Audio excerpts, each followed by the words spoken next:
Untuk pertama kalinya, ayah Peggy menjenguk Peggy di Polda Jawa Barat. Namun saat menjenguk Peggy mengeluhkan kepada ayahnya ada dua orang yang tidak dikenal memintanya untuk mendatangi sesuatu. Dan berikut cuplikan dialog dari program Rakyat Bersuara. Saya tanya, Anda sebelum ke sini, Anda menjenguk anak Anda Peggy Setiawan di Polda Jabar, betul? Betul, Pak. Tadi pagi. Tadi pagi ya? Pagi ya. Boleh ceritakan komunikasi apa yang Anda lakukan ke anak Anda? Mungkin nanti ditambahkan oleh Bapak, Oke. Pak Dendi. Saya tadi jemput anak saya pagi ke Polda itu, Pak ya. Tanyakan sama anak saya. Saya Kondisi baik-baik, Pak? kondisi sehat, alhamdulillah. Tidak ada bekas apapun, Pak? Tidak ada, Pak.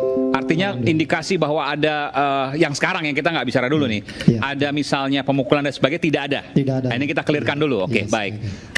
Selanjut, Pak, silakan. Tadi jenguk ke sana nanyain gimana Gi keadaannya Gi, baik-baik aja. Iya.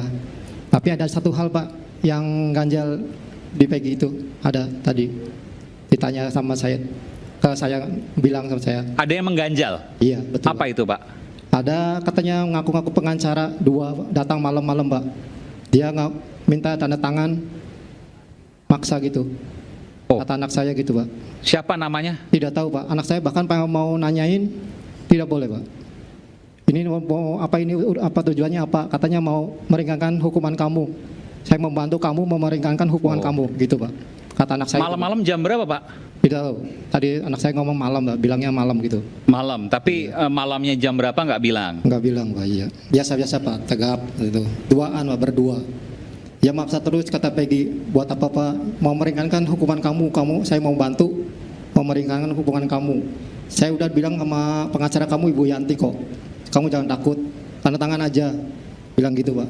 Terus Peggy tanda tangan Pak, terus nggak dibaca dulu, nggak boleh. Pengen nelpon Ibu Yanti juga nggak boleh Pak. Tapi nggak tanda tangan? Tanda tangan Pak, udah. Peggy akhirnya tanda tangan? Iya tanda tangan, jadi anak terpaksa tanda tangan Pak. Kopinya nggak dikasih? Salinannya nggak dikasih? Nggak sama sekali. Jadi nggak tahu apa yang ditandatangani? Nggak tahu Pak, sama anak bilang gitu Pak. Pada kesempatan ini saya ingin menyampaikan bahwa semua kerangka berpikir yang saya tuangkan ini adalah dalam rangka presumption of innocence, praduga tidak bersalah. Ini catat ya. Dan ini adalah upaya saya dan tim untuk mencari titik terang dari peristiwa hukum agar ada kebenaran yang sesungguhnya. Jadi kalau saya barusan saja tadi mendengar penjelasan dari Pak Rudi yang namanya di data saya berubah-ubah Pak, nanti saya jelasin. Pertama, di awal ketika ditanya oleh Pak Aiman, Bapak mengatakan saya khawatir anak saya tadi didatangi, kan begitu Pak ya? Bapak nggak cerita sudah tanda tangan. Kemudian setelah ditanya oleh pengacaranya, Bapak dikorek-korek baru cerita sudah tanda tangan. Nah ini masalahnya apa sih? Beratnya apa di situ? Tanda tangan dengan tidak tanda tangan, Peggy itu orang yang cukup mumpuni, dia pasti tahu itu bahaya atau tidak. Dan kalau itu berbahaya buat dia pasti nggak mau tanda tangan. Itu satu. Yang kedua, kalau masalah ada yang mengaku pengacara, datang malam-malam, apalagi bukan suruhan dari oknum pengacara yang sekarang ada, katakan dia lagi di Cirebon, tidak mungkin. Karena tidak ada jam besuk jam segitu. Kalaupun ada yang datang ke situ diam-diam, pasti lewat izin yang jaga. Ini berlapis gitu. Apalagi kasus seperti Peggy sekarang ini. Jadi menurut saya, mohon maaf, keterangan Bapak tidak logik.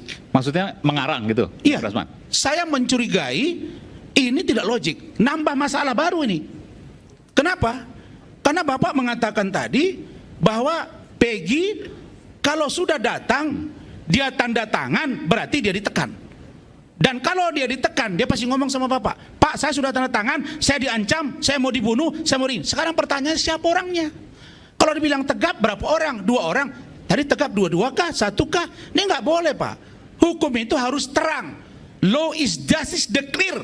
Harus jelas fakta-faktanya. Mohon maaf Pak, saya tidak mau, mohon maaf Pak, ini sekarang sudah hampir minggu ketiga Pak. Pra-peradilan putra Bapak mohon maaf, sampai sekarang tidak jalan-jalan Pak. Ini pengacaranya ganti-ganti terus Pak. Maksudnya udah 70 orang. Ada pengacara beling-beling lagi malah ngomong tadi, itu pengacara junior. Saya suruh junior saja. Barusan tadi saya lihat postingan dia bilang ngajak pengacara 02.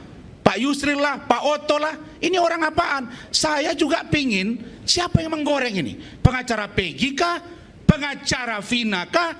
pengacara Eki